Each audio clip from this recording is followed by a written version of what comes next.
sir. Good afternoon. Good afternoon.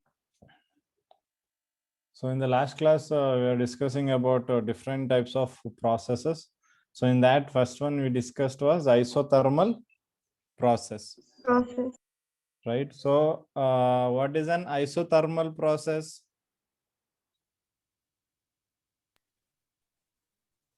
Temperature remains constant. Will be constant. So here in this isothermal process, the temperature of the system remains constant. Main constant. right. Okay. So Temperature remains. yeah, so for that case, we write what? Change in temperature dt is going to be equal to 0. 0. Zero. Right? Yeah. Zero. So that is what we are told about isothermal process. So next we have is an isobaric process. So isobaric process ನೀವು ನೋಡೋದಾದ್ರೆ isobaric process ಅಲ್ಲಿ ಏನಾಗುತ್ತೆ? Pressure remains constant. Right? So ಇಲ್ಲಿ ನಮಗೆ pressure ಏನಾಗುತ್ತೆ? Constant ಆಗುತ್ತೆ. So at this case dp is going to be equal to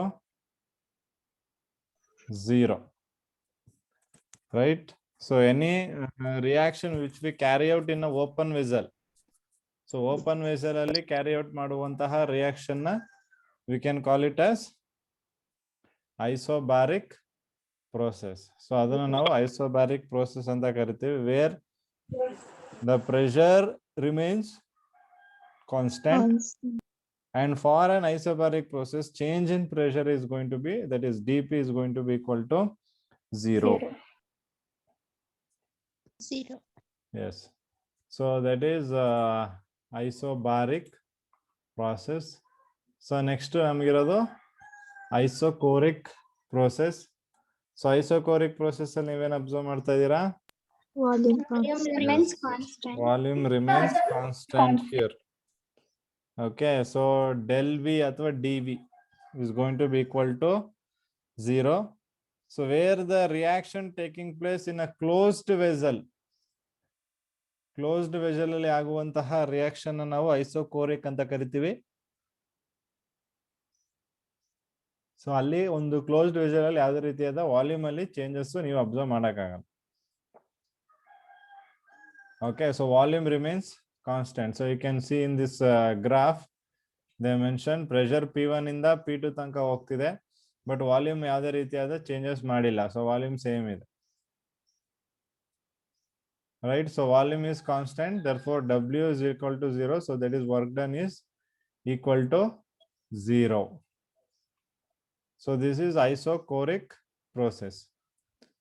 So next ನಮಗಿರುವಂತದ್ದು adiabatic process. So adiabatic process ಅಲ್ಲಿ ಏನಾಗುತ್ತೆ? Heat exchange system remains constant. Yes, so heat ಅಂದ್ರೆ heat ಏನು exchange ಆಗುತ್ತೆ between the system ಮತ್ತೆ surrounding ಜೊತೆಗೆ ಅಲ್ವಾ? System ಮತ್ತೆ surrounding ಜೊತೆ ಎಕ್ಸ್ಚೇಂಜ್ ಆಗುವಂತಹ ಹೀಟ್ ಏನಾಗಿರುತ್ತೆ ಇಲ್ಲಿ? ಕಾನ್ಸ್ಟೆಂಟ್ ಆಗಿರ್ತದೆ. So that is D Q is equal to 0 ಅಂತ ನೀವು ತಗೋಬಹುದು.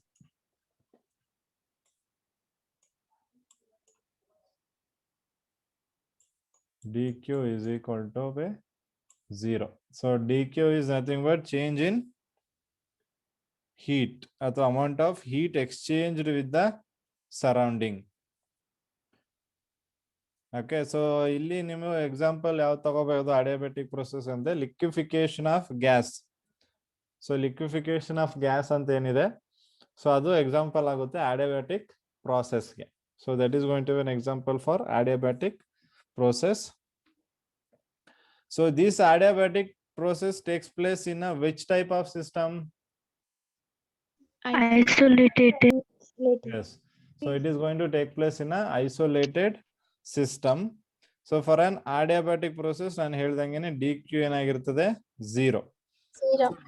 During adiabatic expansion, work is done at the expense of internal energy.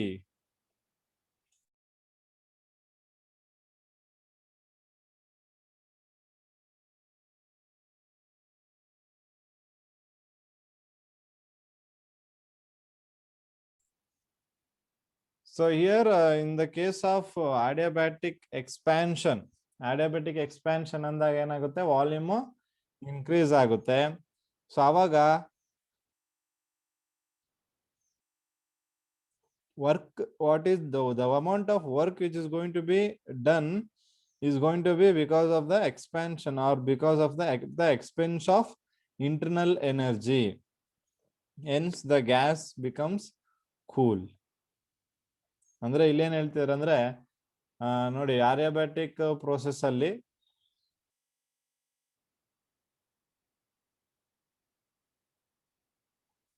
so internal energy will be studying what is internal energy anta in the later classes. So ಆವಾಗ ಏನಾಗುತ್ತೆ expansion ಆದಾಗ ನಮ್ಗೆ volume increase ಆಗುತ್ತೆ. So ಅವಾಗ gas ಏನಾಗುತ್ತೆ cool ಆಗಕ್ಕೆ start ಮಾಡುತ್ತೆ. So that is what we are going to study in the adiabatic process. So but ಇಲ್ಲಿ ಮೇಜರ್ ಆಗಿ what you have to remember is heat transfer or heat exchange between the system and the surrounding is going to be equal to 0. Okay, so before I move on to that, I will discuss these two processes, reversible and irreversible process.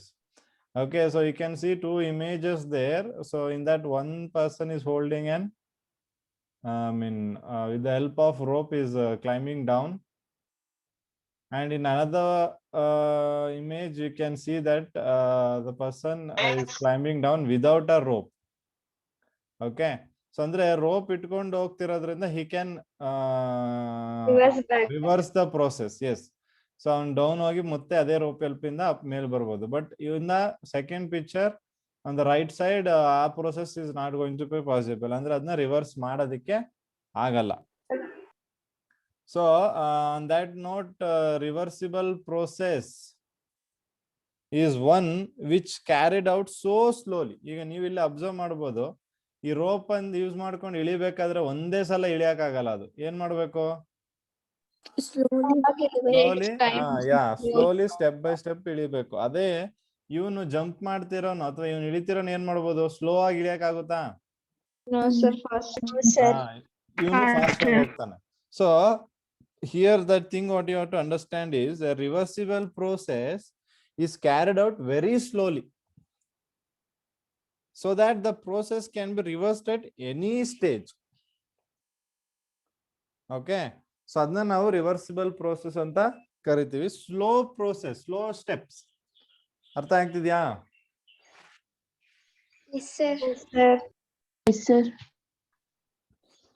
So ಅದು reversible process ಆಗಿರುತ್ತೆ. Irreversible process ಆದ್ರೆ ಏನಾಗುತ್ತೆ, ಅದರಲ್ಲಿ which takes place in one step and cannot be reversed at any stages. So for example, ನೀವು ನಮ್ಮ ಕಾಲೇಜಲ್ಲೇ staircase ಹತ್ತಿದ್ದೀರಾ. So staircase ಹತ್ಬೇಕಾದ್ರೆ ನೀವು ಒಂದೊಂದೇ ಸ್ಟೆಪ್ ಹತ್ತಾ ಹೋದಾಗ from one step to another step ಹೋದ್ರೆ ಪ್ರೋಸೆಸ್ ಏನಾಗುತ್ತೆ, ಸ್ಲೋ ಆಗುತ್ತೆ. So at any point of time ನೀವು ಒಂದು ಸ್ಟೆಪ್ ಇಂದ ಇನ್ನೊಂದು ಸ್ಟೆಪ್ಗೆ ಬರ್ಬೋದು, ಅದು ರಿವರ್ಸಿಬಲ್ ಮಾಡ್ಬೋದು. ಬಟ್ ನೀವು ಒಂದೇ ಸಲ 5 ಸ್ಟೆಪ್ ನ ಹತ್ತು ಹೋಗ್ಬಿಟ್ರೆ ಅಲ್ವಾ, ಸೊ ಒಂದೇ ಸಲ 5 ಸ್ಟೆಪ್ 10 ಸ್ಟೆಪ್ ಒಂದೇ ಸಲ ಹತ್ಬಿಟ್ರೆ ಪುನಃ ಅದನ್ನ ರಿವರ್ಸ್ ಮಾಡೋದು ಕಷ್ಟ ಆಗುತ್ತೆ. ಸೊ ಅಂದ್ರೆ reversible process which takes place is the slow process. ಆಮೇಲೆ it takes place at each stages. ಒಂದ್ ಸ್ಟೇಜ್ ಆದ್ಮೇಲೆ ಇನ್ನೊಂದ್ ಸ್ಟೇಜ್, ಅಥವಾ ಒಂದ್ ಸ್ಟೆಪ್ ಆದ್ಮೇಲೆ ಇನ್ನೊಂದ್ ಸ್ಟೆಪ್, ಒಂದ್ ಸ್ಟೆಪ್ ಆದ್ಮೇಲೆ ಇನ್ನೊಂದ್ ಸ್ಟೆಪ್, ಆ ತರ ಸ್ಲೋ ಆಗಿ ಆಗ್ತಾ ಹೋಗುತ್ತೆ. ಇರಿವರ್ಸಿಬಲ್ ಅಲ್ಲ, ಒಂದೇ ಸ್ಟೆಪ್, ಜಾಸ್ತಿ ಸ್ಟೆಪ್ಸ್ ಬರಲ್ಲ. ಇರಿವರ್ಸಿಬಲ್ ಅಲ್ಲಿ ಒಂದೇ ಸ್ಟೆಪ್, ಒಂದ್ ಸಿಂಗಲ್ ಸ್ಟೆಪ್ ಅಲ್ಲಿ ಮುಗೀತು ಪ್ರೋಸೆಸ್. ಪುನಃ ಅದನ್ನ ನೀವೇನ್ ಮಾಡಕ್ಕಾಗಲ್ಲ, ರಿವರ್ಸ್ ಮಾಡಕ್ಕೆ ಆಗಲ್ಲ. ಸೊ ಅದನ್ನ ನಾವು ರಿವರ್ಸಿಬಲ್ ಪ್ರೋಸೆಸ್ ಅಂತ ಕರಿತೀವಿ. ಇಲ್ಲೂ ನೀವು ಅಬ್ಸರ್ವ್ ಮಾಡಬಹುದು. ಸೊ ಇಲ್ಲಿ this the grains of and. So grains of stand ನಾವು ಸ್ಲೋಲಿ ಆಗ್ತಾ ಇದ್ದಂಗೆ ಏನಾಗ್ತಾ ಹೋಗುತ್ತೆ, ಇಲ್ಲಿ ವೇರಿಯೇಷನ್ ಆಗ್ತಾ ಹೋಗುತ್ತೆ. Initial position. ಹಾ, ಸೊ ಯಾವ್ದೇ ಮೂಮೆಂಟ್ ಅಲ್ಲಿ ಅದನ್ನ ಚೇಂಜ್ ಮಾಡಬಹುದು. ಬಟ್ ಒಂದೇ ಸಲ ದೊಡ್ಡ ಕಲ್ಲು ಹಾಕ್ಬಿಟ್ರೆ ಇಲ್ಲಿ ಚೇಂಜ್ ಮಾಡಕ್ಕೆ ಆಗಲ್ಲ. So that is a example. So ಅದೇ ರೀತಿ ರಿವರ್ಸಿಬಲ್ ಪ್ರೋಸೆಸ್ ಅಲ್ಲಿ, ಸೊ ರಿವರ್ಸಿಬಲ್ ಪ್ರೋಸೆಸ್ ಅಲ್ಲಿ ಪ್ರೆಷರ್ ಏನಿದೆ, so this pressure is variable.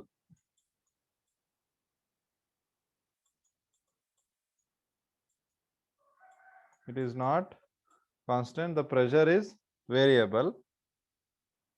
But in the case of irreversible process, pressure remains Constant. yes.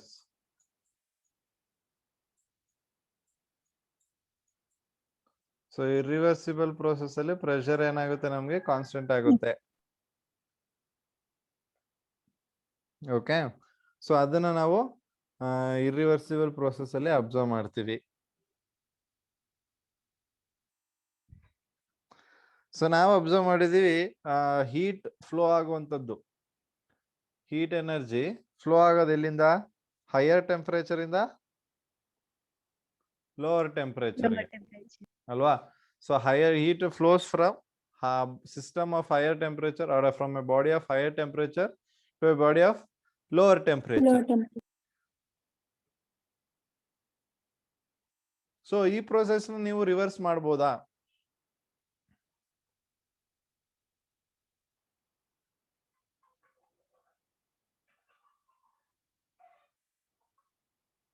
ಹೇಳಿ. heat flowing from higher temperature to the lower temperature, can it be reversible? No. Yes. ಆಗೋದಿಲ್ಲ ಅಲ್ವಾ? No, sir. ಇವಾಗ ನೀವು low temperature ತಗೊಂಡು ಅದನ್ನ high temperature ಮಾಡ್ಬೇಕು ಅಂದ್ರೆ ನೀವು ಎಕ್ಸ್ಟರ್ನಲ್ ಏಜೆನ್ಸಿ ಯೂಸ್ ಮಾಡ್ಬೇಕು. ಬಟ್ ಹೈಯರ್ ಟೆಂಪರೇಚರ್ ಇಂದ ಲೋವರ್ ಟೆಂಪರೇಚರ್ ಬರಕ್ ಏನು ಮಾಡ್ಬೇಕಾಗಿಲ್ಲ ಅಲ್ವಾ?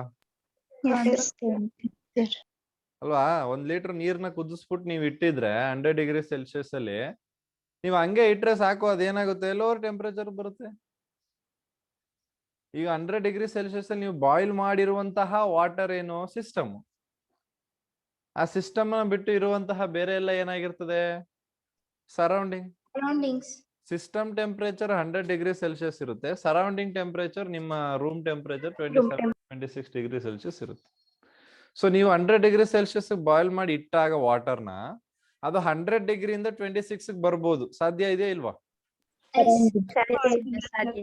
ಹಾ, ನೀವು ಸುಮ್ನೆ ಒಂದ್ ಪಾತ್ರೆ ನೀರ್ನ ಇಟ್ಬಿಟ್ಟು 26 ಡಿಗ್ರಿ ಸೆಲ್ಸಿಯಸ್ ಅಲ್ಲಿ ರೂಮ್ ಅಲ್ಲಿ ಬಿಸಿ ಆಗು ಅಂದ್ರೆ ಆಗುತ್ತಾ? ಅಂದ್ರೆ ಅದು ಇರ್ರಿವರ್ಸಿಬಲ್ ತಾನೆ. So heat flowing from higher temperature to lower temperature is an irreversible process. ನೀವು ಅದನ್ನ ರಿವರ್ಸ್ ಮಾಡೋದಕ್ಕೆ ಆಗಲ್ಲ. Sir no? ಓಕೆ, ಸೊ ಅದನ್ನ ನಾವು ರಿವರ್ಸಿಬಲ್ ಅಂಡ್ ಇರ್ರಿವರ್ಸಿಬಲ್ ಪ್ರೋಸೆಸ್ ಅಂತ ಕರಿತೀವಿ. So then you have to go through the differences between isothermal process and adiabatic process. So ನಿಮ್ಗೆ ಅದು assignment, you have to differentiate. Actually ನೀವು reversible irreversible ಎರಡಕ್ಕೂ ಅದಕ್ಕೂ differentiation ಬರೀಬೇಕು.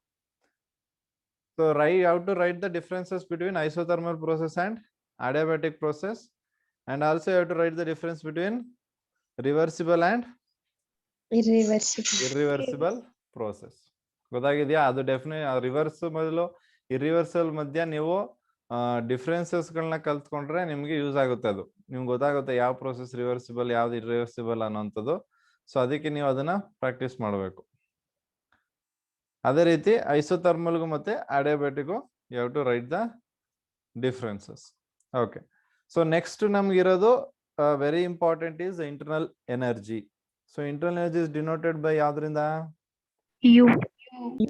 ಕ್ಯಾಪಿಟಲ್ ಲೆಟರ್ ಯು ಇಂದ ನಾವು ಡಿನೋಟ್ ಮಾಡ್ತೀವಿ ಅದನ್ನ. So that is internal energy. So ಏನು ಇಂಟರ್ನಲ್ ಎನರ್ಜಿ ಅಂದ್ರೆ? Sum of potential and kinetic energy. ಹೌದು, ನಿಮ್ಗೆ ಇಲ್ಲೇನು ಎನರ್ಜಿ ಅಂತಾನೆ ಕಾಣಿಸ್ತಿದೆ ಅಲ್ವಾ? ಈಗ ನಾವು ಏನ್ ಮಾಡೋಣ ಅಂದ್ರೆ ಒಂದು ಸಿಸ್ಟಮ್ ನ ಕನ್ಸಿಡರ್ ಮಾಡೋಣ, ಯಾವ್ದಾದ್ರು ಸಿಸ್ಟಮ್ ಆಗ್ಲಿ. ಆ ಸಿಸ್ಟಮ್ ಒಳಗಡೆ ಎಷ್ಟು ರೀತಿಯಾದ ಎನರ್ಜಿಗಳು ಇರಬಹುದು? ಅಥವಾ ನೀವ್ ಹೇಳಿ, what are the different forms of energy in a system?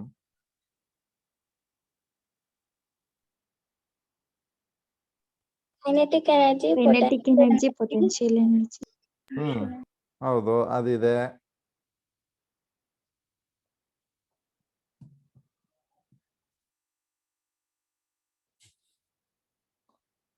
ಹೌದಾ? ಕೈನೆಟಿಕ್ ಎನರ್ಜಿ ಇದೆ, ಪೊಟೆನ್ಷಿಯಲ್ ಎನರ್ಜಿ ಇದೆ, ಕರೆಕ್ಟ್ ಆಗಿ ಹೇಳಿದ್ರಿ.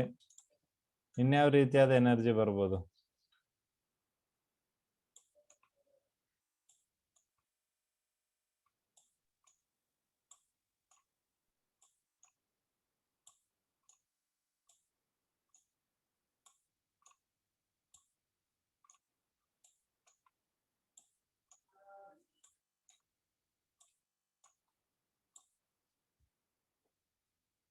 ಕೈನೆಟಿಕ್ ಎನರ್ಜಿ ಜೊತೆಗೆ rotational energy, vibrational energy, vibrational energy, nuclear energy, electronic energy, bond energy. So all these are going to be the different components. ನೀವಿಲ್ಲೇ observe ಮಾಡ್ಬೋದು. Atom ಅಥವಾ molecule ತಗೊಂಡಿದ್ದೀರಾ ಅಂದ್ರೆ ಇದೇನಿರ್ತದೆ, ಇದರಲ್ಲಿ ರೊಟೇಷನಲ್ ಎನರ್ಜಿ ಇರುತ್ತೆ ಅಲ್ವಾ? ಸೊ ಅವಾಗ ನಾವು ಬರಿತೀವಿ ರೊಟೇಷನಲ್ ಎನರ್ಜಿ ಇದ್ದಾಗ kinetic energy is equal to half I omega square. Mostly ನೀವು ಫಿಸಿಕ್ಸ್ ಅಲ್ಲಿ ಓದಿರ್ತೀರ. Yes, sir. ಅಲ್ವಾ? So this is also a form of kinetic energy, ಹೌದಾ ಇಲ್ವಾ? Yes, sir. ಸೊ ಅಲ್ಲಿ ರೊಟೇಷನಲ್ ಎನರ್ಜಿ ಇದ್ದೇ ಇದೆ. ಸೊ ನಮ್ಗೆ ಗೊತ್ತಿದೆ ಪಾರ್ಟಿಕಲ್ಸ್ ಅದರ ಒಂದು ಇರುವಂತಹ ಜಾಗದಲ್ಲಿ ಅದೇನಾಗುತ್ತೆ, ಮೇಲೆ ಕೆಳಗೆ ವೈಬ್ರೇಷನ್ ಮಾಡ್ತಾ ಇರುತ್ತೆ. Vibrational energy. ಸೊ ಅಲ್ಲಿ ಅದ್ರಲ್ಲಿ ವೈಬ್ರೇಷನ್ ಎನರ್ಜಿ ಕೂಡ ಇರುತ್ತೆ, ನ್ಯೂಕ್ಲಿಯರ್ ಎನರ್ಜಿ ಇರುತ್ತೆ, ಎಲೆಕ್ಟ್ರಾನಿಕ್ ಎನರ್ಜಿ ಇರುತ್ತೆ, ಬಾಂಡ್ ಎನರ್ಜಿ ಇರುತ್ತೆ. ಸೊ ಈ ತರ ನಮಗೆ different forms of energies are going to be available. So ಈ ಎಲ್ಲಾ ಎನರ್ಜಿ ಫ್ಯಾಕ್ಟರ್ಸ್ ಏನಿದೆ, ಈ ಎಲ್ಲಾ ಎನರ್ಜಿ ಫ್ಯಾಕ್ಟರ್ಸ್ ಏನ್ ಮಾಡ್ಬೇಕು ನೀವೀಗ? ಆಡ್ ಮಾಡ್ಬೇಕು ಅಷ್ಟೇ. ಆಡ್ ಮಾಡಿದ್ರೆ ಅದೇನಾಗುತ್ತೆ? Internal energy. That is going to be the internal energy. Internal energy. Okay. So ಒಂದು ನ್ಯೂಕ್ಲಿಯರ್ ಫ್ಯೂಷನ್ ಅಥವಾ ಫ್ಯೂಷನ್ ಆಗ್ಬೇಕಾದ್ರೆ ನಮಗೆ ಒಂದಷ್ಟು ಅಮೌಂಟ್ ಆಫ್ ಎನರ್ಜಿ ಏನ್ ರಿಲೀಸ್ ಆಗುತ್ತೆ, ಅದನ್ನು ನಾವು ನ್ಯೂಕ್ಲಿಯರ್ ಎನರ್ಜಿ ಅಂತಾನು ಕರಿತೀವಿ. ಓಕೆ. ಅದೇ ರೀತಿ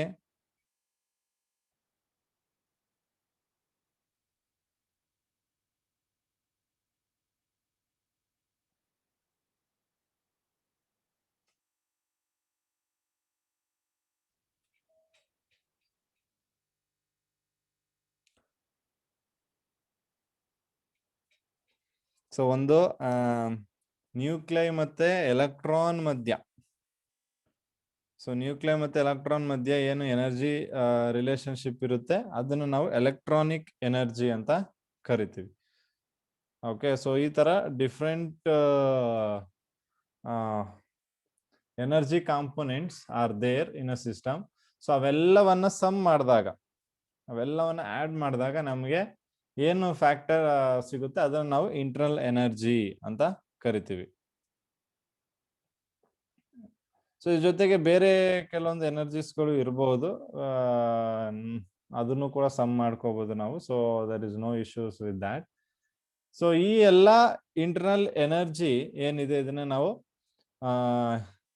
ಇಂಟ್ರೆನ್ಸಿಕ್ ಎನರ್ಜಿ ಅಂತಾನು ಕೂಡ ಕರಿತೀವಿ. Intrinsic energy of the system, intrinsic energy of the system ಅಂತಾನು ಕರಿತೀವಿ. ಸೊ ಅಂಡ್ ನಿಮ್ಗೆ ಈಗ ನಾನು ಸ್ಟೇಟ್ ಫಂಕ್ಷನ್ ಅಂದ್ರೆ ಏನು ಅಂತ ಹೇಳಿದ್ದೀನಿ, ಹೌದಾ? ಹೇಳಿರ್ತೀರಾ ಸ್ಟೇಟ್ ಫಂಕ್ಷನ್? ಯಾರಾದ್ರೂ ಒಬ್ರು ಹೇಳಿ ಸ್ಟೇಟ್ ಫಂಕ್ಷನ್ ಅಂದ್ರೆ ಏನು?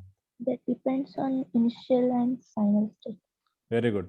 So the value of state function ಏನಾಗುತ್ತೆ, it depends only on the initial and the final, no matter how ever the process might have taken. ನೀವು ಸ್ಕೂಲಿಂದ ಮನೆಗೆ ಹೋಗೋದು ಅಷ್ಟೇ ನಮ್ಗೆ ಲೆಕ್ಕ. ನೀವು ಸ್ಕೂಲಿಂದ ಮನೆಗೆ ಹೋಗ್ಬೇಕಾದ್ರೆ ಶಂಕರ್ ಟಾಕೀಸ್ಗೆ ಹೋಗಿದ್ರೋ ಇಲ್ಲ ಗುರು ಟಾಕೀಸ್ಗೆ ಹೋಗಿದ್ರೋ, ಯಾವ ಫಿಲಮ್ ನೋಡ್ಕೊಂಡ್ ಮನೆಗೆ ಹೋದ್ರೆ ದಟ್ಸ್ ನೋ ರಿಕ್ವೈರ್ಡ್. ಬಟ್ ನೀವು ಮನೆಗೆ ಹೋಗಿದ್ದೀರ ಅನ್ನೋದಷ್ಟೇ ನಮ್ಗೆ ಫೈನಲ್ ರಿಸಲ್ಟ್. ಸೊ ಇನಿಷಿಯಲ್ ಮತ್ತೆ ಫೈನಲ್ ಮೇಲೆ ಡಿಪೆಂಡ್ ಆದ್ರೆ ಮಾತ್ರ ಅದು ಸ್ಟೇಟ್ ಫಂಕ್ಷನ್ ಆಗಿರುತ್ತೆ. functions. ಸೊ ಹಾಗಾದ್ರೆ ಇಂಟರ್ನಲ್ ಎನರ್ಜಿ ಯಾವ ಟೈಪ್ ಆಫ್ ಆಯ್ತು?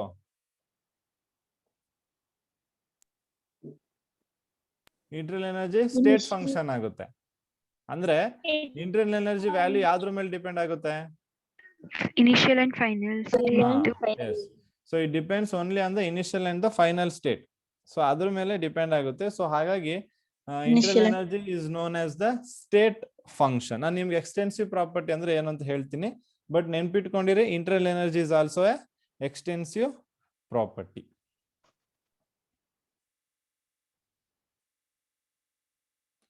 ಸೊ ಜೊತೆಗೆ ಇಂಟರ್ನಲ್ ಎನರ್ಜಿ ಅಂದ್ರೆ the value of U, the value of U for a standard system ಅಂದ್ರೆ ಅಥವಾ element in the standard state. ನಾನು ಹೇಳಿದೆ element in the standard state ಅಂದ್ರೆ ಏನು?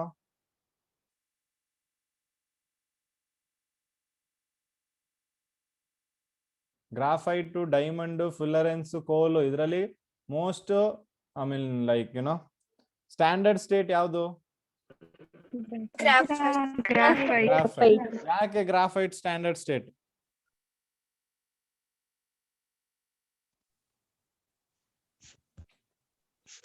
At one ಹೇಳಿ. at one bar pressure and given temperature. ಹಾ, ಅಂದ್ರೆ it is the most stable state ಅಲ್ವಾ? ಸೊ ಥರ್ಮೋಡೈನಾಮಿಕಲಿ ಸ್ಟೇಬಲ್ ಸ್ಟೇಟ್ ಏನಿರುತ್ತೆ ಅದನ್ನ ನಾವೇನಂತ ಕರಿತೀವಿ?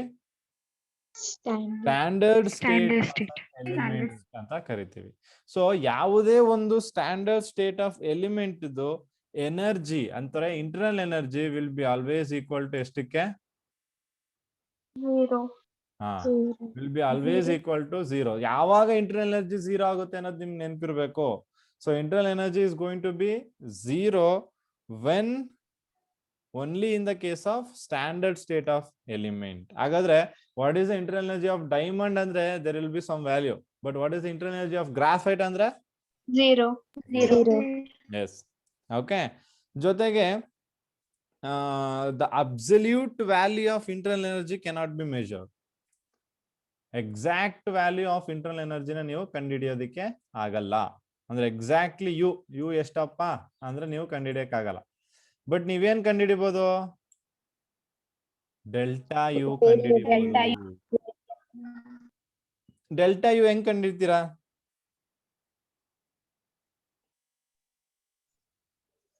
How can we find out change in internal energy? Delta U is nothing but change in internal energy. Alva? How can we find it out? Change the state of Kinetic energy. Final energy. Initial final ಇದೆಯಲ್ಲ, Initial final. yes, ಅವೆರಡನ್ನು ಸಬ್ಟ್ರಾಕ್ಟ್ ಮಾಡಿದ್ರೆ ನಿಮ್ಗೆ ಏನಾಗುತ್ತೆ ಸಿಗುತ್ತೆ. So final minus initial ಮಾಡಿ you will get the Delta. Energy ಸಿಗುತ್ತೆ. Okay, so ಅದಕ್ಕೆ ನೆನ್ಪಿಟ್ಕೊಳ್ಳಿ, ನಿಮ್ಗೆ ಇಂಟರ್ನಲ್ ಎನರ್ಜಿನ ಅಕ್ಯುರೇಟ್ ಆಗಿ ಫೈಂಡ್ ಔಟ್ ಮಾಡಕ್ ಆಗಲ್ಲ, but you can find out change in internal energy. So initial ಅಲ್ಲ ಫೈನಲ್ ಮೈನಸ್ ಇನಿಷಿಯಲ್ ಮಾಡಿದಾಗ ಮಾತ್ರ ನಿಮ್ಗೆ ಇಂಟರ್ನಲ್ ಸಿಗುತ್ತೆ. At any point of time ಅಲ್ಲಿ ಇಂಟರ್ನಲ್ ಎನರ್ಜಿ ಎಷ್ಟು ಅಂದ್ರೆ you cannot find out. You can only find out change in internal energy. So internal energy is nothing but it is a sum of all the different forms of energy in a system ಅಥವಾ of the system. ಗೊತ್ತಾಗಿದೆಯಾ ಅದು? Yes, sir. Okay. So ಅದಾದ್ಮೇಲೆ ನಮಗೆ will discuss about this two extensive and intensive property. So ಇದು ತುಂಬಾ important. Extensive ಮತ್ತೆ intensive property ಅನ್ನೋದು ನಿಮ್ಗೆ ಕಾಂಪಿಟೇಟಿವ್ ಎಕ್ಸಾಮ್ ಅಲ್ಲಿ ಇದ್ರ ಮೇಲೆ ಒಂದು ಕ್ವಶನ್ಸ್ ಗ್ಯಾರಂಟಿ ಬಂದಿರುತ್ತೆ.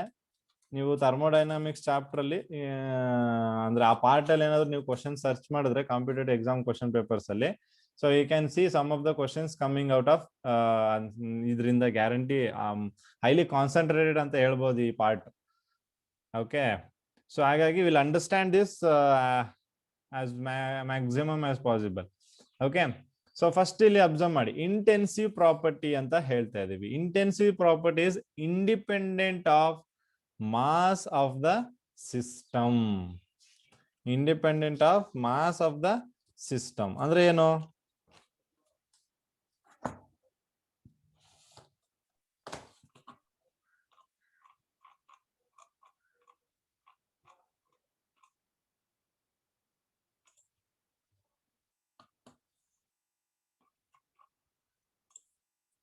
Mass of the system mass ಮೇಲೆ ಡಿಪೆಂಡ್ ಆಗಿರಲ್ಲ.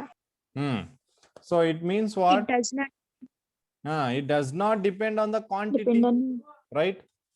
ಎಷ್ಟು ಕ್ವಾಂಟಿಟಿ ಅನ್ನೋದು ನಮಗ್ ಬೇಕಾಗಿಲ್ಲ ಇಂಟೆನ್ಸಿವ್ ಸಿಸ್ಟಮ್ ಅಲ್ಲಿ, ಅಥವಾ ಎಷ್ಟು ಕ್ವಾಂಟಿಟಿ ಆಫ್ ಮ್ಯಾಟರ್ ಇದೆ ಅದರಲ್ಲಿ ಅನ್ನೋದು ನಮಗ್ ಬೇಕಾಗಿಲ್ಲ. So they do not depend on the quantity of the system ಆಗಿರ್ಬೋದು, ಅಥವಾ they do not depend upon the mass of the system ಅಂತ ನೀವು ಹೇಳ್ಬೋದು. ಅದನ್ನ ನಾವೆಂತ ಕರಿತೀವಿ? Intensive property.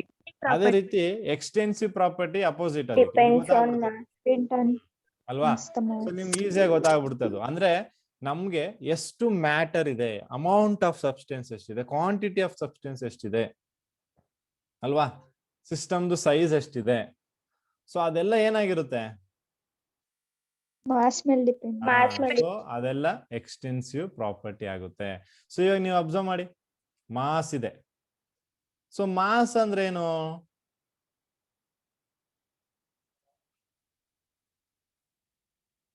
ಮಾಸ್ ಎಕ್ಸ್ಟೆನ್ಸಿವ್ ಆಗುತ್ತೆ, ಇಂಟೆನ್ಸಿವ್ ಆಗುತ್ತಾ? Doubtlessly it is going to be extensive. Extensive. Yes. Next ಬನ್ನಿ ವಾಲ್ಯೂಮ್ಗೆ. ವಾಲ್ಯೂಮ್ ಏನಪ್ಪಾ?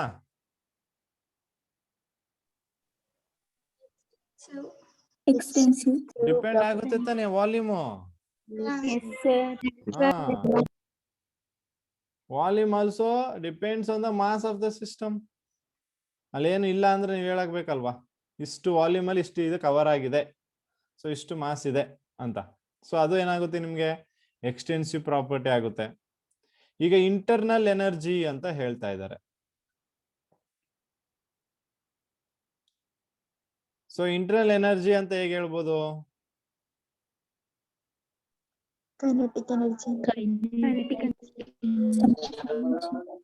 ಅಲ್ಲ, ಇಂಟರ್ನಲ್ ಎನರ್ಜಿ. ಎನರ್ಜಿ ಅಂದ ತಕ್ಷಣ ನಾವ್ ಯಾವ್ದಕ್ ಹೋಗ್ಬಿಡೋಣ? ಎನರ್ಜಿ ಹೊಂಟೋಗ್ಬಿಡೋಣ. ಎನರ್ಜಿಯಲ್ಲಿ ನಮ್ಗೆ ಐನ್ಸ್ಟೀನ್ ಒಂದ್ ಒಳ್ಳೆ ಇಕ್ವೇಶನ್ ಕೊಟ್ಬಿಟ್ಟು ಹೋಗಿದ್ದಾರೆ. So energy is directly dependent on what? Proportional to mass. Mass ಮೇಲೆ ಡಿಪೆಂಡ್ ಆಗಿದೆ ಅಂದ್ರೆ ಯಾವ್ದೇ ಎನರ್ಜಿ ಟರ್ಮ್ ಬಂದ್ರು ಏನಾಗ್ಬೇಕು ಅದು? Mass ಮೇಲೆ ಡಿಪೆಂಡ್ ಆಗಿರ್ಬೇಕು. ಅಲ್ವಾ? ಸೊ ಅದು ಡಿಪೆಂಡ್ ಆಗಿರ್ಲೇಬೇಕು ತಾನೆ.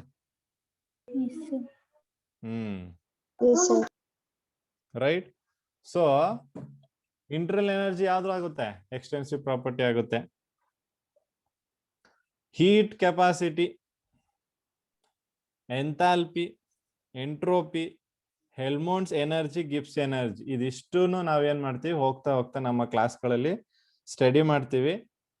All these things which are there all are going to be depending upon the mass, ಅಥವಾ ಕ್ವಾಂಟಿಟಿ ಎಷ್ಟಿದೆ ಅದ್ರ ಮೇಲೆ ಡಿಪೆಂಡ್ ಆಗುತ್ತೆ ಅಲ್ವಾ? ಹೀಟ್ ಕೆಪಾಸಿಟಿಗೆ ಬನ್ನಿ. ಕಮ್ಮಿ ಮಾಸ್ ಇರೋದು ಹೀಟ್ ಮಾಡೋದಕ್ಕೂ ಜಾಸ್ತಿ ಮಾಸ್ ಇರೋದು ಹೀಟ್ ಮಾಡೋದಕ್ಕೂ ಡಿಫ್ರೆನ್ಸ್ ಇದೆ ಅಲ್ವಾ? Yes, sir. ಸೊ ಅಲ್ಲಿ ಎಷ್ಟು ಹೀಟ್ ಆಗುತ್ತೆ ಅನ್ನೋದು ಯಾವ್ದ್ರ ಮೇಲೆ ಡಿಪೆಂಡ್ ಆಗಿರುತ್ತೆ? ಮಾಸ್ ಎಷ್ಟಿದ್ರೆ ಅದ್ರ ಮೇಲೆ ಡಿಪೆಂಡ್ ಆಗಿರುತ್ತೆ. ಎಸ್. ಸೊ ಹಾಗಾಗಿ ಇದಿಷ್ಟು ಏನಾಗುತ್ತೆ? They are going to be completely extensive Dependent on. Yes. So depending on mass, so ಅದೆಲ್ಲ extensive. So let's move on to the intensive property. So intensive ಪ್ರಾಪರ್ಟಿಲಿ ಹೇಳ್ತಿದ್ದಾರೆ ಏನಂತ? Independent of the mass of the system. Mass ಮೇಲೆ depend ಆಗಲ್ಲ. ಸರಿ. So ಈಗ ಇಲ್ಲಿ ನೀವು ಇಂಡಿಪೆಂಡೆಂಟ್ ಆಫ್ ದ ಸಿಸ್ಟಮ್ ಅಂತ ಮಾಡೋದಕ್ಕೆ, ಸೊ ಇಲ್ಲಿ ಈಗ ಫಸ್ಟ್ ಯಾವ್ದು ಕೊಟ್ಟಿದ್ದಾರೆ? ಪ್ರೆಷರ್ ಅದಲ್ವಾ? ಸೊ ಪ್ರೆಷರ್ಗೆ ಬಂದ್ರೆ ಸೊ ಎರಡು ಡಿಫ್ರೆಂಟ್ ಸಿಸ್ಟಮ್ ತಗೊಂಡಾಗ ಲೆಟ್ಸ್ ಸೇ ಎರಡು ಸಿಸ್ಟಮ್ ಅಲ್ಲಿ 1 kg ಆಫ್ ಸಬ್ಸ್ಟೆನ್ಸ್ ಇದೆ. ಓಕೆ, ಸೊ ಎರಡು ಸಿಸ್ಟಮ್ ಅಲ್ಲಿ 1 kg ಇದೆ ಅಂತ ತಗೊಂಡ್ರೆ, ಸೊ ಎರಡಕ್ಕೂ ಪ್ರೆಷರ್ ಸೇಮ್ ಇರುತ್ತಾ ಡಿಫ್ರೆಂಟ್ ಆಗುತ್ತಾ?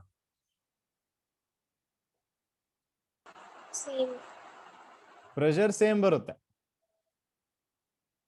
ಓಕೆ, ಸೊ ಅದು ಚೇಂಜ್ ಆಗಲ್ಲ. ಈಗ ಫಾರ್ ಎಕ್ಸಾಂಪಲ್ ನಾವೊಂದು 100 ಡಿಗ್ರಿ ಸೆಲ್ಸಿಯಸ್ ಅಲ್ಲಿ ವಾಟರ್ನ ಬಾಯ್ಲ್ ಮಾಡ್ತಾ ಇದೀವಿ. ಸೊ ಎರಡು ಡಿಫ್ರೆಂಟ್ ವೆಸಲ್ ಅಲ್ಲಿ ನಾನು ವಾಟರ್ನ ಬಾಯ್ಲ್ ಮಾಡ್ತಾ ಇದ್ದೀನಿ. ಸೊ ಎರಡೂ ಕಡೆನೂ 1 ಲೀಟರ್ ವಾಟರ್ ಬಾಯ್ಲ್ ಮಾಡ್ತಿದ್ದೀನಿ ನಾನು. ಸೊ ಎರಡರಲ್ಲೂ 1 ಲೀಟರ್ ಬಾಯ್ಲ್ ಮಾಡ್ತಿದ್ದೀನಿ ಅಂದ್ರೆ ಎರಡರಲ್ಲೂ ಪ್ರೆಷರ್ ಏನಾಯ್ತು? ಸೇಮ್ ತಾನೆ, ಪ್ರೆಷರ್ ಚೇಂಜ್ ಆಗಲ್ಲ ನಿಮ್ಗೆ. ಹಾ, ಸೊ ನಿಮ್ಗೆ ಅಲ್ಲಿ ನೀವೇನೇ ವೇರಿಯೇಷನ್ ಮಾಡಿದ್ರು ಪ್ರೆಷರ್ ರಿಮೇನ್ಸ್ ದ ಸೇಮ್. ಅದೇ ರೀತಿ ಟೆಂಪರೇಚರ್ ಬಂದ್ರೆ ಹಾ, ಟೆಂಪರೇಚರ್ ಕೂಡ ಮಾಸ್ ಮೇಲೆ ಡಿಪೆಂಡ್ ಆಗಲ್ಲ. ನೀವು ವಾಟರ್ ತಗೊಳ್ಳಿ, ನಿಮ್ಗೆ ವಾಟರ್ ಯಾವಾಗ ಬಾಯ್ಲ್ ಆಗೋದು? 100 ಡಿಗ್ರಿ ಸೆಲ್ಸಿಯಸ್ ಅಲ್ವಾ? No matter how much ever the quantity of water you take. ನೀವು 5 ಲೀಟರ್ ಬಾಯ್ಲ್ ಮಾಡಿ, 10 ಲೀಟರ್ ಬಾಯ್ಲ್ ಮಾಡಿ, 20 ಲೀಟರ್ ಬಾಯ್ಲ್ ಮಾಡಿ, ಎಲ್ಲ ಬಾಯ್ಲ್ ಆಗೋದು ಒಂದೇ ಟೆಂಪರೇಚರ್ ಅಲ್ಲಿ ತಾನೆ. So they are not depending upon the mass. ಹೌದಾ ಇಲ್ವಾ? ಇನ್ ಡೆನ್ಸಿಟಿಗೆ ಬಂದ್ರಂತೂ ಗೊತ್ತಿದೆ ನಿಮ್ಗೆ. The density of water same ತಾನೆ. ನೀವು ಬಕೆಟ್ ಅಲ್ಲಿ ವಾಟರ್ ತಗೊಳ್ಳಿ, ಗ್ಲಾಸ್ ಅಲ್ಲಿ ವಾಟರ್ ತಗೊಳ್ಳಿ, ಅಥವಾ 5 ಲೀಟರ್ ವಾಟರ್ ತಗೊಳ್ಳಿ, 10 ಲೀಟರ್ ವಾಟರ್ ತಗೊಳ್ಳಿ, ಕ್ವಾಂಟಿಟಿ ಬೇರೆ ಇರ್ಬೋದು, ಬಟ್ ಡೆನ್ಸಿಟಿ ಸೇಮ್ ತಾನೆ. ಇನ್ನು ನಾನು ಟೆಂಪರೇಚರ್ ಬಗ್ಗೆ ಹೇಳಿದ್ದೀನಿ ಅಂದ್ರೆ ಮೆಲ್ಟಿಂಗ್ ಪಾಯಿಂಟ್, ಬಾಯ್ಲಿಂಗ್ ಪಾಯಿಂಟ್ ನಿಮ್ಗೆ ಗೊತ್ತಾಗ್ಬಿಡ್ತದೆ. ಅದು ಕೂಡ ಯಾವ್ದ್ರ ಮೇಲೆ ಡಿಪೆಂಡ್ ಆಗಲ್ಲ? ಮಾಸ್ ಮೇಲೆ ಡಿಪೆಂಡ್ ಆಗಲ್ಲ. ವಾಟರ್ ಮೆಲ್ಟ್ ಆಗೋದು 0 ಡಿಗ್ರಿಲೆ, ವಾಟರ್ ಬಾಯ್ಲ್ ಆಗೋದು 100 ಡಿಗ್ರಿಲಿ ಅಲ್ವಾ? ಸೊ ಅವೆರಡು ಏನಾಗುತ್ತೆ ನಮ್ಗೆ? Is independent of the mass of the system. So coming to the concentration term. Concentration ಟರ್ಮ್ಗೆ ಹೋಗ್ಬೇಕು. ಕಾನ್ಸಂಟ್ರೇಷನ್ ಅಂದ್ರೆ ಏನಪ್ಪಾ?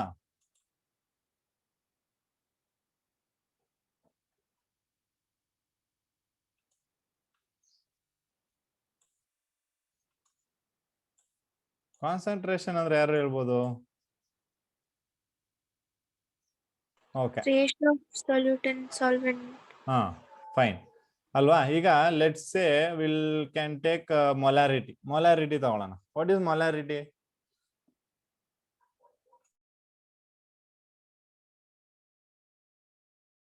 Number of volume. ವಾಲ್ಯೂಮ್ ಅಲ್ಲ, Number of moles of Moles. Number of moles of substance.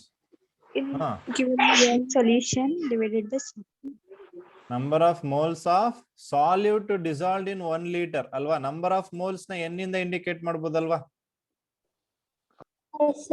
Volume ನ ಏನ್ ಮಾಡ್ತೀರಾ? V ಇಂದ indicate ಮಾಡ್ತೀರಾ. ಸೊ ಈಗ n ಇದೆ ಅಲ್ವಾ? n, what is n? moles of solute. Moles of solvent ಅಲ್ವಾ? ಸೊ ಈಗ ಮೋಲ್ ಎಕ್ಸ್ಟೆನ್ಸಿವ್ ಪ್ರಾಪರ್ಟಿನ ಇಂಟೆನ್ಸಿವ್ ಪ್ರಾಪರ್ಟಿನ ಹೇಳಿ. Intensive. ಯಾಕೆ ಇಂಟೆನ್ಸಿವ್ ಆಗುತ್ತೆ mole?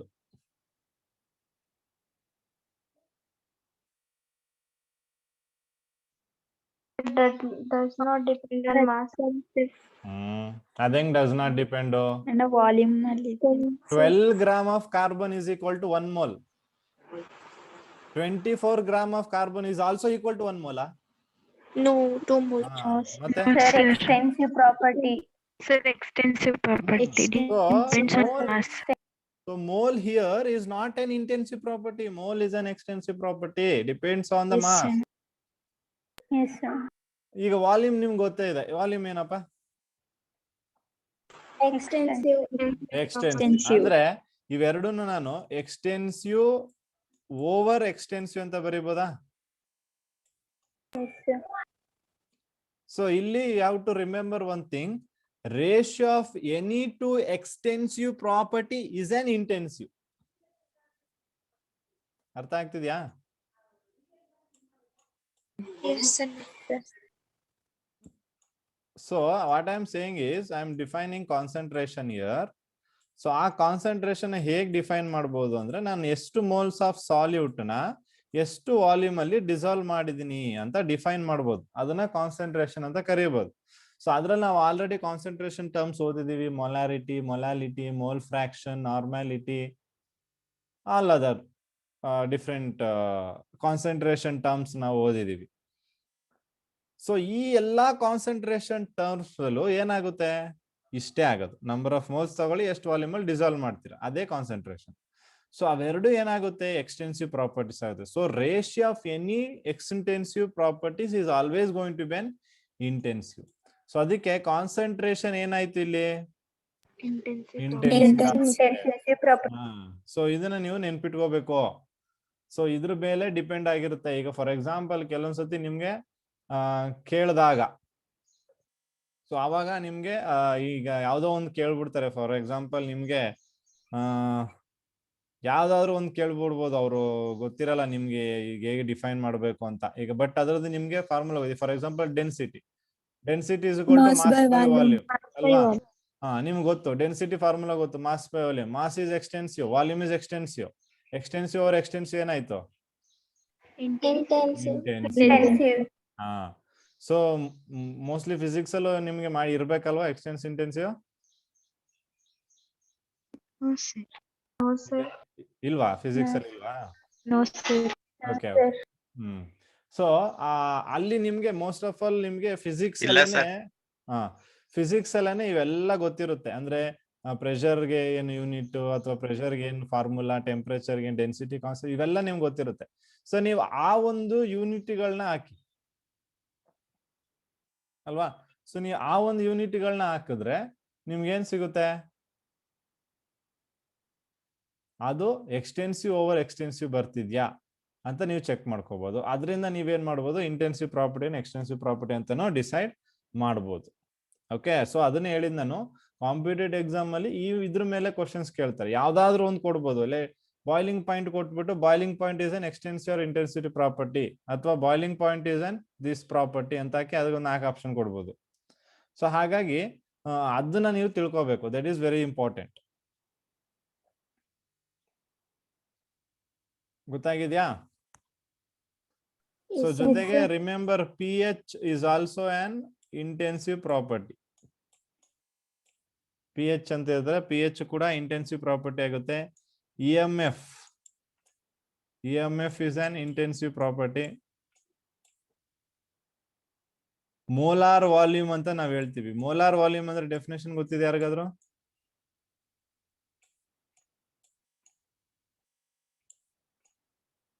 What do you mean by molar volume?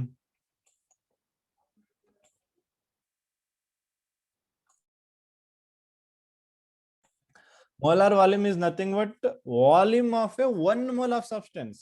ಹೌದಾ ಇಲ್ವಾ? Yes, sir. So volume of 1 mole of a substance is constant, right? Yes, sir. Yes, sir. So ಅದು change ಆಗಲ್ಲ. ಅಂದ್ರೆ 1 ಮೋಲ್ ವಾಲ್ಯೂಮ್ ಎಷ್ಟಿದೆ ಅದನ್ನ ಮೋಲಾರ್ ವಾಲ್ಯೂಮ್ ಅಂತ ಕರಿತೀವಿ. ಸೊ ಹಾಗಾಗಿ ಮಾಸ್ ಏನಾಯ್ತು ಇಲ್ಲಿ, fix, constant, that is not going to change. 1 ಮೋಲ್ಗೆ 22.4 ಲೀಟರ್ ವಾಲ್ಯೂಮ್, 2 ಮೋಲ್ಗೆ 22.4 ಲೀಟರ್ ವಾಲ್ಯೂಮ್. ಬಟ್ ಇಲ್ಲಿ ಮೋಲಾರ್ ವಾಲ್ಯೂಮ್ ಅಂದಾಗ ನಾವ್ ಏನ್ ಫಿಕ್ಸ್ ಮಾಡ್ತಿದೀವಿ, 1 ಮೋಲ್ ಎಷ್ಟು ವಾಲ್ಯೂಮ್ ಅಂತ.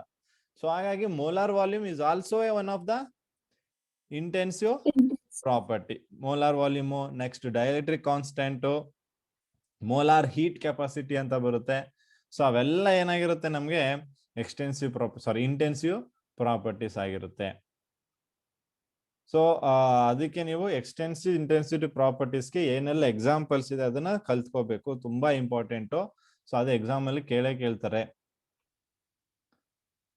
ಸೊ ರಿಫ್ರಾಕ್ಟಿವ್ ಇಂಡೆಕ್ಸ್ ಕೂಡ ಏನು ಸ್ಮಾಲ್ ಗ್ಲಾಸ್ ತಗೊಳ್ಳಿ ಅಥವಾ ಬಿಗ್ ಗ್ಲಾಸ್ ತಗೊಳ್ಳಿ, ಎಲ್ಲದ್ರದ್ದು ರಿಫ್ರಾಕ್ಟಿವ್ ಇಂಡೆಕ್ಸ್ ಸೇಮ್ ಇರುತ್ತೆ. ಸೊ ಆ ರಿಫ್ರಾಕ್ಟಿವ್ ಇಂಡೆಕ್ಸ್ ನೀವು ಇಲ್ಲಿ ತಗೋಬಹುದು ಇಂಟೆನ್ಸಿವ್ ಪ್ರಾಪರ್ಟಿಗೆ. ಸೊ ಅದು ಕೂಡ one of the example for intensive property. ಗೊತ್ತಾಗಿದೆಯಾ ಎಕ್ಸ್ಟೆನ್ಸಿವ್ ಇಂಟೆನ್ಸಿವ್ ಅಂದ್ರೆ? Yes, sir. Yes, sir. So ಅದನ್ನ ನೆನ್ಪಿಟ್ಕೊಳ್ಳಿ. ಸೊ ಒಂದು ಮಾಸ್ ಮೇಲೆ ಡಿಪೆಂಡ್ ಆಗದೆ ಇರುವಂತದ್ದು ಇಂಟೆನ್ಸಿಟಿವ್, ಮಾಸ್ ಮೇಲೆ ಡಿಪೆಂಡ್ ಆದ್ರೆ ಎಕ್ಸ್ಟೆನ್ಸಿವ್. Extend. ಎಸ್.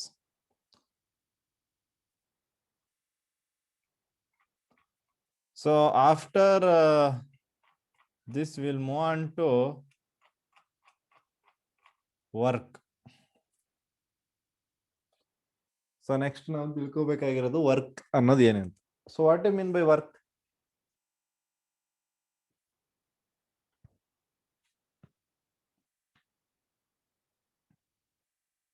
ವರ್ಕ್ ಅಂದ್ರೆ ಏನು? ಕೆಮಿಸ್ಟ್ರಿಲ್ ಅಂತೂ ವರ್ಕ್ ಬಗ್ಗೆ ಹೇಳಲ್ಲ, ಬಟ್ ಫಿಸಿಕ್ಸ್ ಅಲ್ಲಿ ಹೇಳಿರ್ತಾರಲ್ವಾ. Now don't say no. At least this is a basic knowledge you should have. External force. Force into displacement. Body displacement ಮಾಡೋಂಥದ್ದು ಹೌದಲ್ವಾ? Yes. Yes, right, fine, okay. ಅದನ್ನ ನೀವು Internal energy. ಹಾ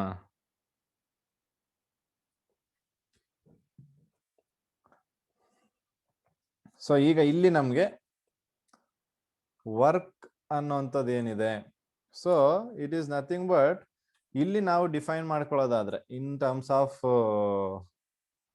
ಕೆಮಿಸ್ಟ್ರಿಲಿ ನಾವು define ಮಾಡ್ಕೊಳ್ಳೋದಾದ್ರೆ ಅಥವಾ ನಮ್ಮ ಕೆಮಿಕಲ್ ಥರ್ಮೋಡೈನಮಿಕ್ಸ್ ಅಲ್ಲಿ ಡಿಫೈನ್ ಮಾಡ್ಕೊಳ್ಳೋದಾದ್ರೆ, so work is nothing but energy transfer due to change in volume.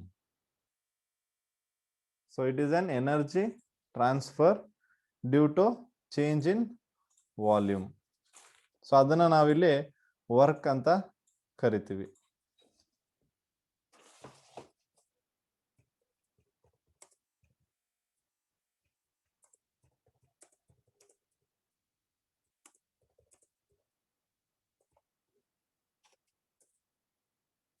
Okay, so that is called work.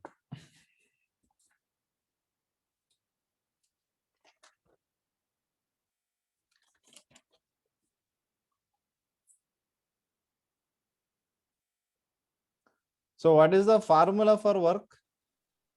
Force into displacement. Alva? Yes. So ಅದನ್ನ ಒಂದ್ ಕಡೆ ತಗೊಳ್ಳೋಣ. Work is equal to force into displacement. Displacement, let me like it, it as D. Okay, so ಇವಾಗ ನಾವೇನ್ ಮಾಡ್ಬೇಕು ಅಂದ್ರೆ here what we have to do is we need to see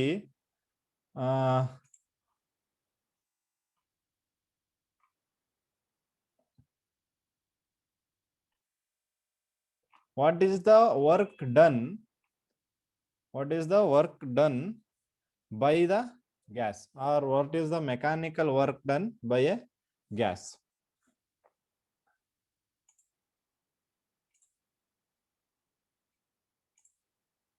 So ಇಲ್ಲಿ ನೀವು ಅಬ್ಸರ್ವ್ ಮಾಡಿ, we have taken one cylinder. ಆ cylinder ಏನಿದೆ, ಇದು ಪಿಸ್ಟಾನ್ ಇದೆ. Okay, so let's assume that the piston was here before.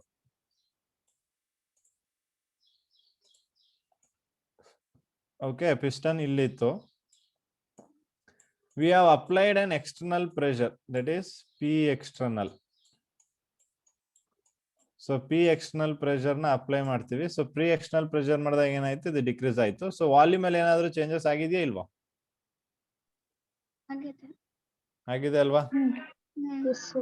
So that is nothing but work, right? So ನೀವ್ ಈ ಒಂದು ಎಕ್ಸ್ಟರ್ನಲ್ ಪ್ರೆಷರ್ ನ ಮಾಡೋದಕ್ಕೆ ಎನರ್ಜಿ ಟ್ರಾನ್ಸ್ಫರ್ ಮಾಡಿದೀರಾ, ಹೌದಾ? ಸುಮ್ನೆ ಅದು ಪಿಸ್ಟನ್ ಮೂವ್ ಆಗಿಲ್ಲ, ಪಿಸ್ಟನ್ ಸುಮ್ನೆ ಮೂವ್ ಆಗಿಲ್ಲ ಅದ್ರ ಪಾಡಿಗೆ ಅದು. ನೀವು ಇಲ್ಲಿ ಒಂದು ಎನರ್ಜಿ ಕೊಟ್ಟಿರೋದಕ್ಕೆ ಎಕ್ಸ್ಟರ್ನಲ್ ಇಂದ, ಆ ಎನರ್ಜಿ ಕೊಟ್ಟಿರೋದ್ರಿಂದ ಏನಾಯ್ತು, ಪಿಸ್ಟನ್ ಮೂವ್ ಆಗಿದೆ. ಪಿಸ್ಟನ್ ಮೂವ್ ಆಗಿದ್ದರಿಂದ ವಾಲ್ಯೂಮ್ ಅಲ್ಲಿ ಚೇಂಜಸ್ ಆಗಿದೆ ಅಲ್ವಾ? Yes, sir. Yes, sir. So that is what we are calling as a work. Work. So ನಾನು ಆಗ್ಲಿಂದ ವರ್ಕ್ ಅಂತ ಹೇಳ್ತಾ ಇರೋದು. ಸೊ ಹಾಗಾದ್ರೆ what is the work done by gas ಅಂತ ಕೇಳಿದ್ರೆ ಏನ್ ಹೇಳ್ಬೋದು ನಾನು?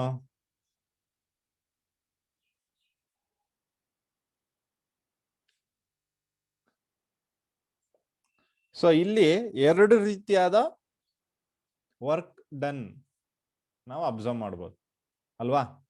ಸೊ ಒಂದು ವರ್ಕ್ ಡನ್ ಬೈ ಗ್ಯಾಸ್, ಹೌದಾ? One is work done by gas.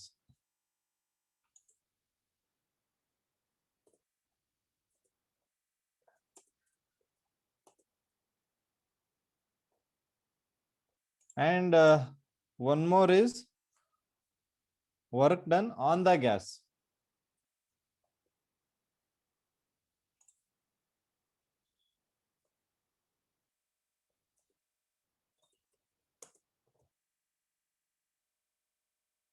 So ಈ ತರ ಎರಡು ವರ್ಕ್ಗಳನ್ನ ನಾವು ಮಾಡ್ಬೋದು. So work done by gas ಅಂದಾಗ ಫಾರ್ ಎಕ್ಸಾಂಪಲ್ ಇನ್ನೊಂದು ಸ್ವಲ್ಪ ಪ್ರಿಸೈಸ್ ಮಾಡೋದಕ್ಕಿದೆನ I will take here.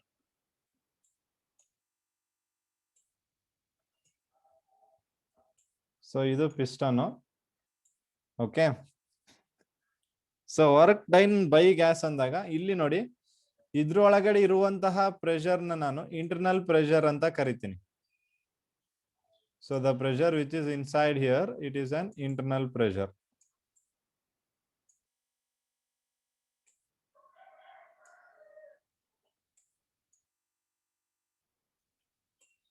So this is external pressure. ಹೊರಗಡೆಯಿಂದ ನಾವು ಏನು ಹಾಕ್ತಿದೀವಿ, ಸೊ ಅದು ಎಕ್ಸ್ಟರ್ನಲ್. ಸೊ ಇಂಟರ್ನಲ್ ಪ್ರೆಷರ್ ಮತ್ತೆ ಎಕ್ಸ್ಟರ್ನಲ್ ಪ್ರೆಷರ್. ಈಗ ಇಂಟರ್ನಲ್ ಪ್ರೆಷರ್ ಜಾಸ್ತಿ ಆಯ್ತು ಅಂದ್ರೆ, ಇಂಟರ್ನಲ್ ಪ್ರೆಷರ್ ಜಾಸ್ತಿ ಆಯ್ತು ಅಂದ್ರೆ ಗ್ಯಾಸ್ ಏನಾಗುತ್ತೆ,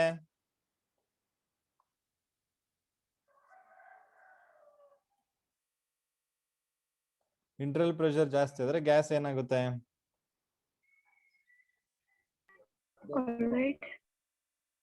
ಆಯ್ತು ಬೇಡ. ಇಂಟರ್ನಲ್ ಪ್ರೆಷರ್ ಜಾಸ್ತಿ ಆದ್ರೆ ವಾಲ್ಯೂಮ್ ಏನಾಯ್ತು, ಕಡಿಮೆ ಆಗುತ್ತೆ. ಜಾಸ್ತಿ ಆಗುತ್ತೆ. ವಾಲ್ಯೂಮ್ ಜಾಸ್ತಿ ಆಗೋದು ಹೆಂಗ್ ಕಮ್ಮಿ ಆಗುತ್ತೆ, ಪ್ರೆಷರ್ ಜಾಸ್ತಿ ಇದ್ರೆ internal pressure sir internal sir increase ಆಗುತ್ತೆ.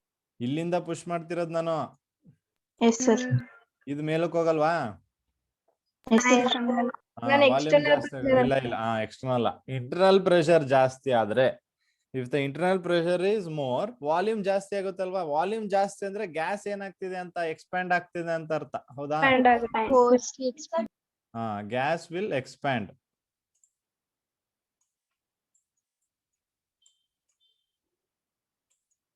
ಓಕೆ, ಸೊ ಅದೇ ಈಗ ಅಪೋಸಿಟ್ ಕಂಡೀಷನ್ ಅಲ್ಲಿ ಏನಾಗುತ್ತೆ,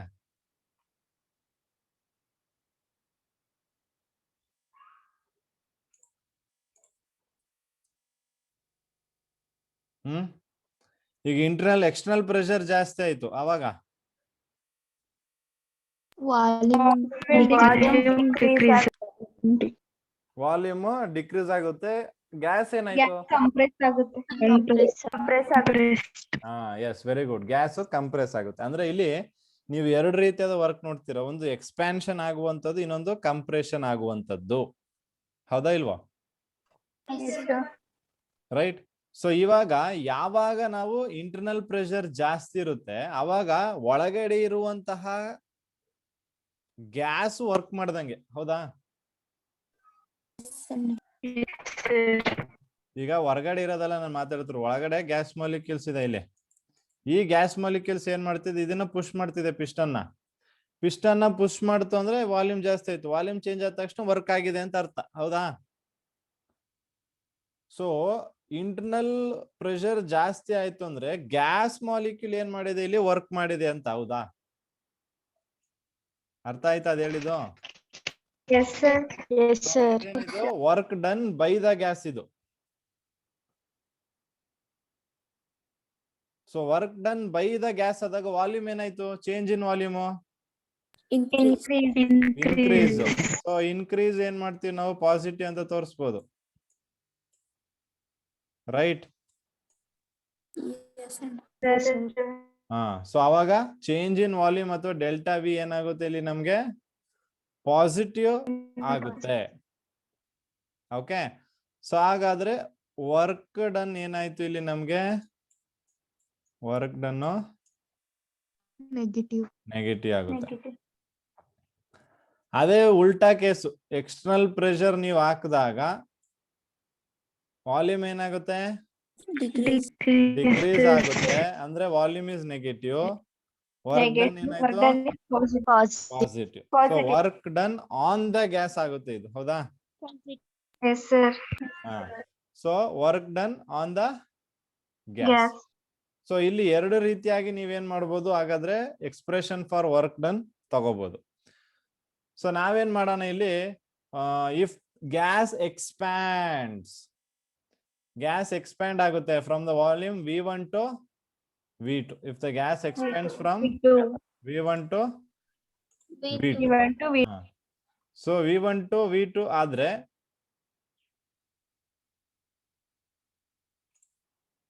ಎಕ್ಸ್ಪ್ಯಾನ್ಷನ್ ಆಗೋದ್ರಿಂದ ವರ್ಕ್ ಏನಾಗ್ಬೇಕು,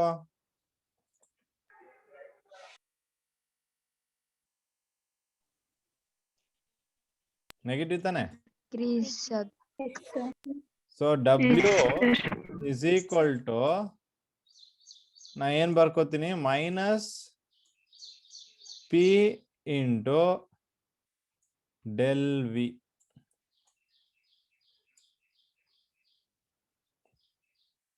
Minus P ಬರ್ಕೊಂಡು. ಹೇಳ್ತೀನಿ. Sure. ಓಕೆನಾ? Yes, sir. ಇದು ನೆನ್ಪಿಟ್ಕೊಳ್ಳಿ, ಇದನ್ನ ಹೇಗ್ ಡಿರೈವ್ ಮಾಡಿದ್ವಿ ಅಂತ ಬರೀತೀನಿ ನಾನೀಗ. Yes, sir. ಓಕೆನಾ? ಸೊ ಈಗ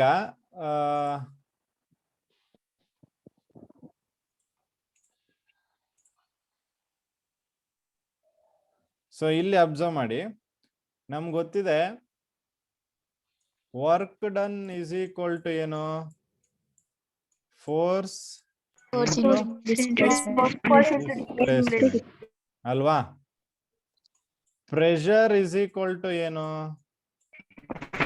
Force by area.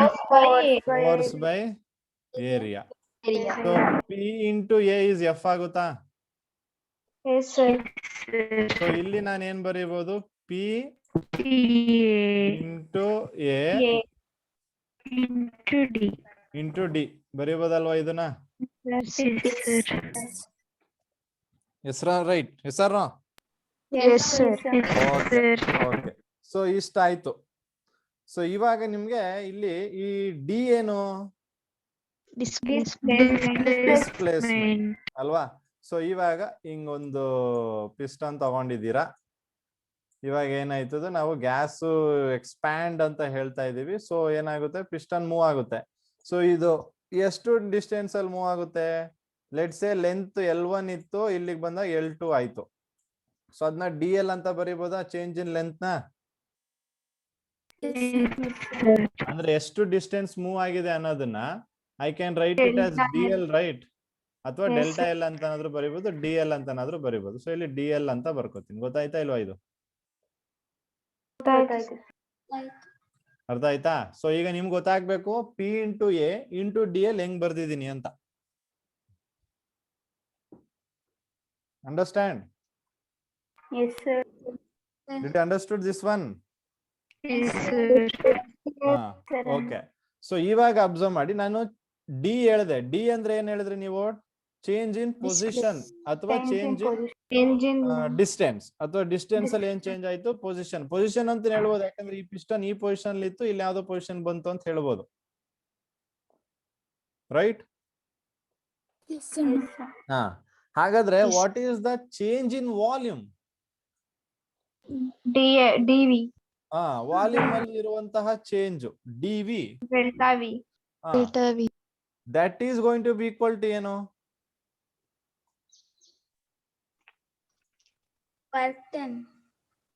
ಅದನ್ನ ನಾವು ಏನ್ ಬರೀಬಹುದು, ಚೇಂಜ್ ಇನ್ ವಾಲ್ಯೂಮ್ ನ I can write it as A into DL ಅಂತ ಬರೀಬೋದಾ ನೋಡಿ. Position into area.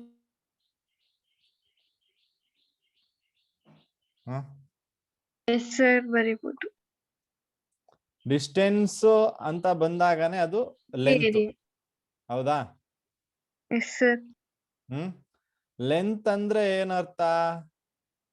ಈಗ L1 ಅಂದ್ರೆ ಸಾರಿ ಏರಿಯಾ ಅಂದ್ರೆ ಏನರ್ಥ? L ಸ್ಕ್ವೇರ್ ಆಗುತ್ತಾ? Yes, sir. ವಾಲ್ಯೂಮ್ ಅಂದ್ರೆ L ಕ್ಯೂಬ್. Yes, sir. ನಾನು ಇವೆರಡನ್ನ ಮಲ್ಟಿಪ್ಲೈ ಮಾಡಿದ್ರೆ ನಂಗೆ ವಾಲ್ಯೂಮ್ ಸಿಗಲ್ವಾ? ಗೊತ್ತು sir. So change in volume ಏನಾಗುತ್ತೆ ಇಲ್ಲಿ ನಮ್ಗೆ ಎ ಇಂಟು ಡಿ ಎಲ್ ಆಗುತ್ತೆ ಚೇಂಜ್ ಇನ್ ವಾಲ್ಯೂಮ್. ಗೊತ್ತಾಯ್ತಾ ಅದು? Yes, sir. So instead of A into D L ಏನ್ ಬರೀಬಹುದು ನಾವು? P into delta P V. Into delta V V ಬರೀಬಹುದು. ಅದಾ ಇಲ್ವಾ? Yes, sir. ಅಲ್ವಾ? So P into delta V. So since W is equal to minus P D V ಅಂತ ಬರೀಬಹುದು ನಾನು. ಯಾಕೆ? ಡಿಕ್ರೀಸ್ ಆಗ್ತಾ ಇರುತ್ತೆ. Work is done by the system. Decrease ಅಲ್ಲ, Sir, by the- negative indicate ಮಾಡ್ತಿರೋದು ಇಷ್ಟನ್ನೇ. ನೆಗೆಟಿವ್ ಇಂಡಿಕೇಟ್ ಮಾಡ್ತಿದೆ work done by the system, on the system ಅನ್ನೋದು ಮಾತ್ರ ಇಂಡಿಕೇಟ್ ಮಾಡ್ತಿದೆ. ಗೊತ್ತಾಗ್ತಿದ್ಯಾ? Yes, Yes, sir. sir. ಹಾ.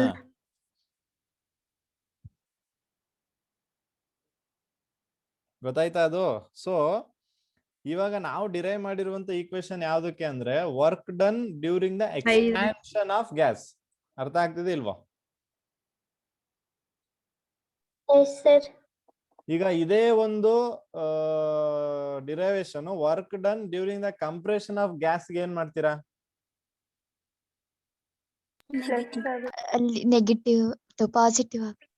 ಅಷ್ಟೇ ಚೇಂಜ್ ಮಾಡ್ಬೇಕು ನೀವು. ಅಷ್ಟೇ ಚೇಂಜ್ ಮಾಡ್ಬೇಕು, ಇನ್ನೇನು ಚೇಂಜ್ ಮಾಡ್ಬೇಡಿ. ಅರ್ಥ ಆಯ್ತಾ?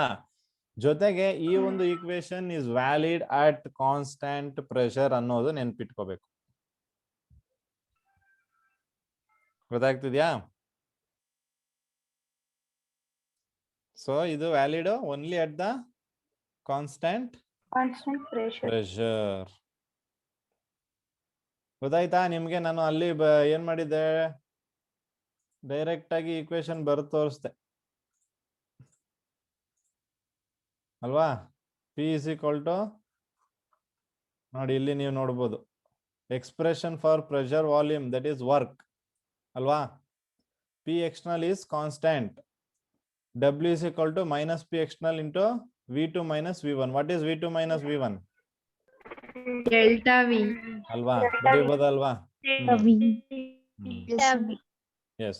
So this is the expression for work done by a gas. Gas.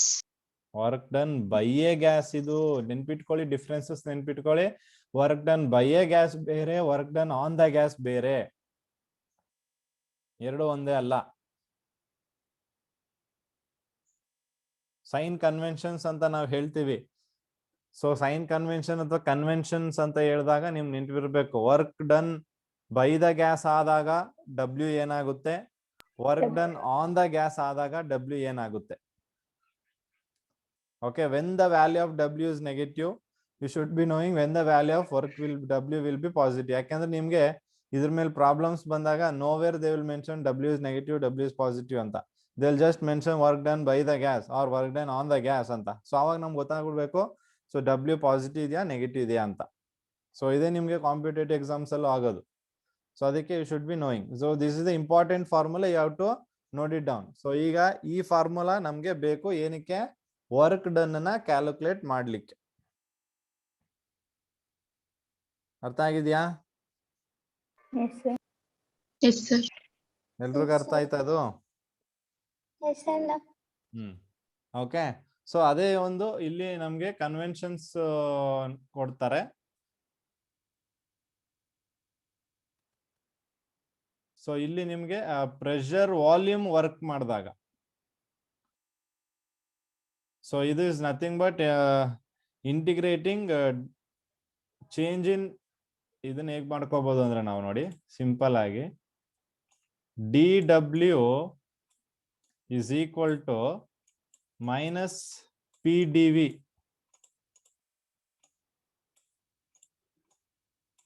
minus PdV ಅಂತ ಇದ್ದಾಗ, ಸೊ ಎರಡು ಕಡೆನೂ ನಾವೇನ್ ಮಾಡ್ಬೇಕು, ಇಂಟಿಗ್ರೇಷನ್ ಮಾಡ್ಬೋದು. ಇಂಟಿಗ್ರೇಟಿಂಗ್ ಆನ್ ಬೋತ್ ಸೈಡ್ ಮಾಡಿದಾಗ, so the integration of dW will give you W, which is going to be equal to minus P. Constant ಆಗಿರೋದ್ರಿಂದ minus P ನ ಹೊರಗಡೆ ತೆಗಿತೀವಿ. ಸೊ ಮೈನಸ್ ಪಿ ನ ಹೊರಗಡೆ ತೆಗೆದು ವಾಲ್ಯೂಮ್ ಇನ್ ಚೇಂಜಸ್ ಎಲ್ಲಿಂದ ಆಗ್ತಿದೆ? From V1 to V2. So V1 ಇಂದ V ಗೆ ವಾಲ್ಯೂಮ್ ಚೇಂಜ್ ಆಗ್ತಿರೋದು, ಜೊತೆಗೆ into D V. So this equation will lead to solving of this equation will lead to this form. ಗೊತ್ತಾಗ್ತಿದ್ಯಾ? ಇದನ್ನ ಸಾಲ್ವ್ ಮಾಡಿದ್ರೆ ನಿಮ್ಗೆ ಇದು ಸಿಗುತ್ತೆ. ಸಿನ್ಸ್ ನಿಮ್ಗೆ ಇಂಟಿಗ್ರೇಷನ್ ಆಗಿಲ್ದೇ ಇರೋದ್ರಿಂದ will be not aware of it. ಗೊತ್ತಾಗಿದ್ಯಾ? Yes, sir. Okay. So derivation ಅರ್ಥ ಆಯ್ತಾ? ಅರ್ಥ ಆಯ್ತು. Yes, sir. ಓಕೆ. ಸೊ ಹಾಗಾದ್ರೆ ಇನ್ನೊಂದು ಕನ್ವೆನ್ಷನ್ಸ್ ಇಲ್ಲಿದೆ. ಸೊ ಒಂದು ಕನ್ವೆನ್ಷನ್ಸ್ ತಿಳ್ಕೊಂಬಿಡಿ, ಆಮೇಲೆ will end the class. So conventions ಏನಂದ್ರೆ, work done is taken as positive. ಯಾವಾಗ work done is positive? On the gas ಇದ್ದಾಗ ಅಲ್ವಾ? ಸೊ ಕಂಪ್ರೆಷನ್ ಅಲ್ಲಿ, ಅಂದ್ರೆ ಕಂಪ್ರೆಷನ್ ಅಂದಾಗ work done on the gas ಆದಾಗ W is positive. So when work is positive, ಆವಾಗ heat change is taken as positive if it is absorbed. ಇಲ್ಲಿ work ಮತ್ತೆ heat ಹೇಳ್ತಾರೆ ನೋಡಿ. ಒಂದು ಫಸ್ಟ್ ವರ್ಕ್ಗೆ work done is taken as positive if it done on the system. Work done is negative if it is done by the system. ಗೊತ್ತಾಗಿದ್ದೀರಿ ಇದು? So ಅದೇ ರೀತಿ ಹೀಟ್ ಚೇಂಜ್ ಬಂದಾಗ heat change is taken positive. ಯಾವಾಗ heat change ನ positive ಹೇಳ್ತೀವಿ? ಯಾವಾಗ ಅದು ಅಬ್ಸಾರ್ಬ್ ಆಗುತ್ತೆ. ಹೀಟ್ ಅಬ್ಸಾರ್ಬ್ ಆದ್ರೆ ಏನಾಗುತ್ತೆ? ಅದು ಪಾಸಿಟಿವ್. ಹೀಟ್ ಲಿಬರೇಟ್ ಆದ್ರೆ ನೆಗೆಟಿವ್. ಇದು ತುಂಬಾ important in terms of heat ಅಲ್ಲಿ. ಹೀಟ್ ನ ಅಬ್ಸಾರ್ಬ್ ಮಾಡ್ಕೊಂಡ್ರೆ ಪಾಸಿಟಿವ್, ಹೀಟ್ ನ ಲಿಬರೇಟ್ ಮಾಡಿದ್ರೆ negative. Okay. So remember these points of conventions regarding work and heat. So we'll continue the remaining in the next class.